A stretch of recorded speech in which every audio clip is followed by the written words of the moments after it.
Hey guys, welcome to Daily Screen. So di video kali ini mari kita bahas pertanyaan yang puluhan tahun belum terjawab terkait dengan salah satu karakter superhero di Marvel, tentu saja Hulk. Kenapa Incredible Hulk sejak rilis di 2008 sampai detik ini belum ada sequelnya? Entah itu dari pihak Universal, entah itu pihak dari Marvel Cinematic Universe, mereka kayak terkesan bungkam. Sampai akhirnya baru-baru ini Mark Ruffalo sebagai pemeran dari Bruce Banner memberikan keterangan di event festival film yang berkaitan dengan nasib Incredible Hulk ini. Kenapa kok nggak ada sequelnya gitu? So kali ini gue akan bacakan keterangan dari Mark Ruffalo terkait dengan pertanyaan tersebut. Mark Ruffalo kemudian mengatakan, ya, Kevin Feige sempat berkata, apa yang ingin kamu lakukan? Apa yang akan kamu lakukan jika kamu memiliki film Hulk yang berdiri sendiri? Kemudian saya menjawab, ya, saya akan membawanya dari seorang maniak yang mengamuk menjadi karakter yang akhirnya terintegrasi, akhirnya menjadi jinak lah guys, bisa terkendali. Dan kemudian Kevin Feige berkata, oke, jika itu permintaan kamu, kami akan melakukannya selama 4 film crossover. Kami Marvel Studio tidak akan pernah memberikan kamu film Hulk yang berdiri sendiri. Saya, kata Kevin Feige, tidak bermaksud untuk meledakkan gelembung kamu, tapi harapan itu tidak akan pernah terjadi. Jadi solusi yang terbaik adalah kami akan melakukannya dalam 4 film. Nah, bagaimana menurut kamu? Dan ya, meskipun terjemahan kita tadi agak sedikit berantakan, tapi semoga intinya kalian tahu lah ya, bahwa Marvel Studio itu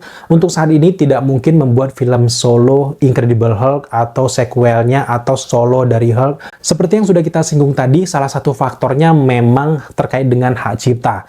Ceritanya tuh kayak gini guys, pada tahun 2008 ke bawah, Marvel Studio itu belum diakuisisi oleh Disney.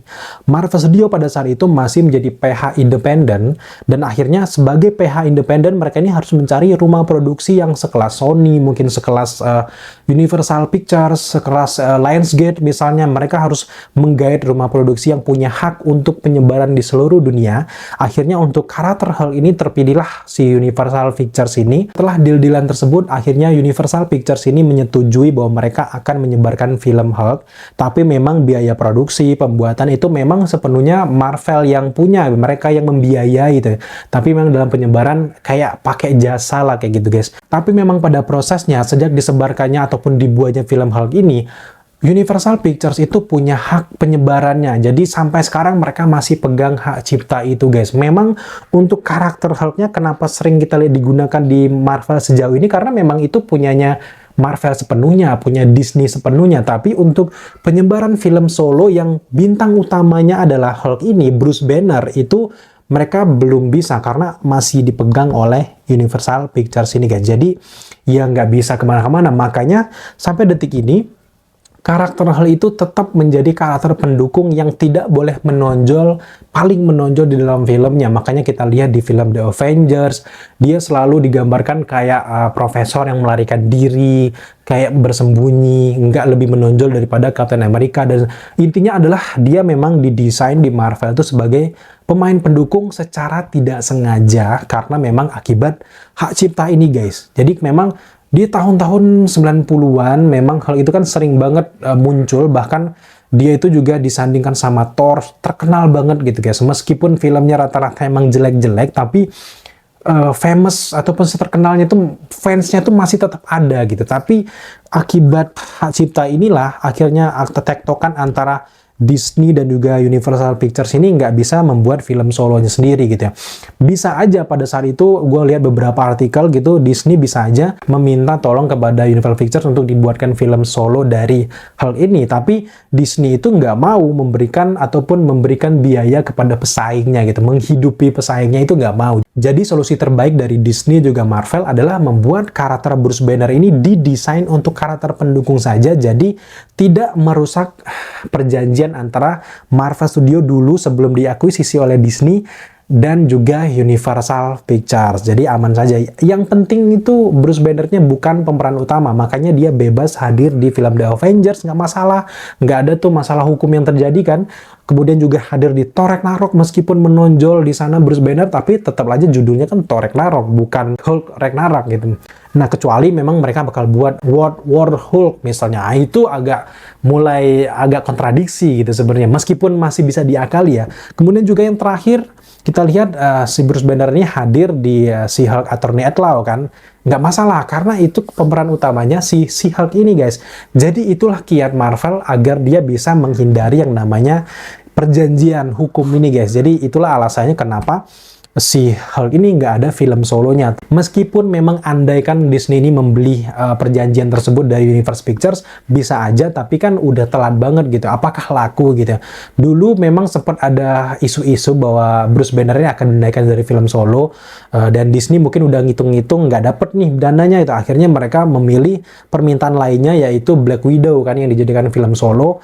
Ya akhirnya gagal juga gitu. Jadi mereka skeptis kan sekarang dengan membuat, apakah urgent membuat kisah dari hal ini dalam satu film, sedangkan development karakternya sudah berdiri sejak The Avengers, naik lagi di Age of Ultron, kemudian juga dibuat lagi di She-Hulk, Thor Ragnarok, semuanya ada gitu. Jadi sampai sekarang pun Bruce Banner, Mark Ruffalo belum pernah ada isu dia bisa hengkang dari Marvel Studio. Sedangkan dari Chris Hemsworth sebagai pemeran dari Thor juga sempat ada isu bahwa dia akan selesai di MCU dari setelah Thor kelima ini. Tapi untuk Mark Ruffalo belum ada sampai berita kayak gitu, dia belum ada memberikan keterangan bahwa dia bakal keluar. Artinya ke depan masih ada harapan film World War Hulk itu akan terjadi guys.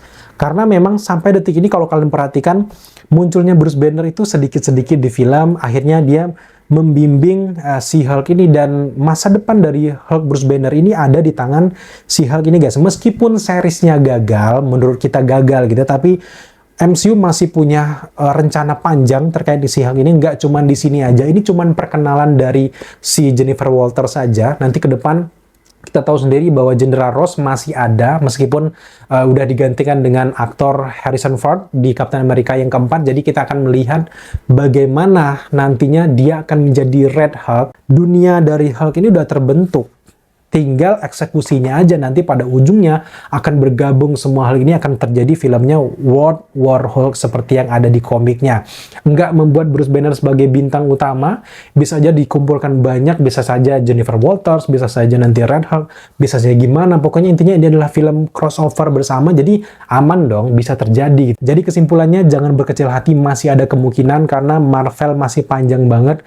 Mereka sekarang lagi fokus dengan Multiverse Saga, apalagi fokus dengan recast dari Kang the Conqueror, apalagi ada juga Deadpool and Wolverine, masih jauh gitu. Jadi tetap biarkan aja lah Mark Ruffalo ini berjalan untuk tetap memerankan Bruce Banner, yang pada ujungnya nanti akan semoga aja terjadi World War Hulk, meskipun di film-film crossover, entah itu di Avengers Secret Wars 2, entah itu di film Thor kelima, entah di mana akan terjadi perang antara Hulk. Yang terpenting adalah Bruce Banner tidak boleh menjadi karakter utama dan yang paling menonjol di suatu film, karena itu bakal ribet banget urusannya soal copyright dan sebagainya guys. Ya meskipun ribet banget memahamin ini dan juga agak disesalkan, tapi ya gimana, Marvel Studio pada saat itu sebelum diakuisisi oleh Disney adalah perusahaan independen yang nggak kaya. Mereka berdiri sendiri, punya IP, punya banyak cerita komik, tapi mereka nggak sekaya itu, nggak sekaya Disney, nggak sekaya Universal Studio, nggak sekaya Lionsgate pada masa itu ya. Barulah 2008 ke atas diakuisisi Disney, makanya mereka punya suplai dana, dan menyesalkan kenapa akhirnya mereka dulunya menjual Spider-Man ke Sony, kenapa juga akhirnya hak cipta bisa nyangkut di Universal Pictures, semuanya itu banyak banget penyebarannya. Jadi ya mungkin dengan suksesnya Marvel ini, semoga aja mereka bisa mulai membeli sama kayak langkah Disney mengakuisisi Fox. Itu salah satu tujuan utamanya juga adalah mengambil karakter-karakter X-Men dan sebagainya. Semoga kedepannya mereka jika punya keuntungan lebih bisa mengembalikan banyak karakter-karakter ini ke MCU tentunya, sehingga fans itu benar-benar puas. Nggak ada keterbatasan untuk kreativitas dari Marvel Studio-nya itu sendiri guys.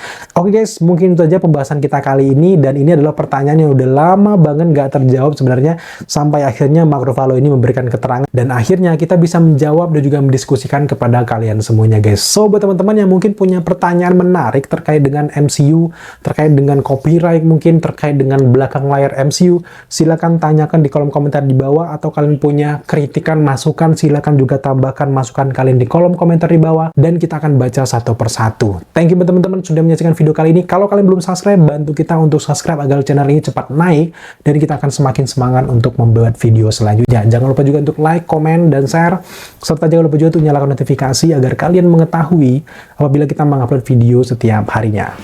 Thank you guys.